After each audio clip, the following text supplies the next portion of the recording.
শুক্রবারের দিন অনেক বেশি পরিমাণে ঠান্ডা করছে আজকে। অনেক দিন হয়ে গেছে বেগুন ভাজা খাওয়া হয়নি। তো আম্মুকে বললাম বেগুন ভাজা করো। আম্মু খুব সুন্দর বেগুন কিনে নিয়ে এসেছে বাজার থেকে, একদম বড় বড় সাইজের। তো এটাকে আম্মু সুন্দর মতো গোল গোল করে কেটে নিল। আর এর মধ্যে হলুদ, মরিচ, তারপরে লবণ আর সামান্য পরিমাণে চিনি দিয়েছে। চিনি দিয়ে এভাবে বেগুনটা ভাজলে না খুব মজা হয়। আর আম্মু মাটির চুলায় গরুর মাংস রান্না করে নিল।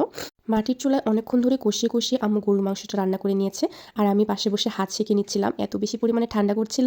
আর বেগুনটা আম্মু সব কিছু মশলাপাতি দিয়ে মাখিয়ে জাস্ট রেখে দিয়েছিল, কারণ আগে বেগুনটা ভাজি করলে ঠান্ডা হয়ে যাবে। এখন যেহেতু এমনিই অনেক ঠান্ডা ঠান্ডা ঠান্ডা বেগুন ভাজা খেতে ভালো লাগবে না। তো একদম জাস্ট খাওয়ার আগে আম্মু বেগুনটা ফ্রাই করে নিল। আর আমি হচ্ছে এখন খাবো।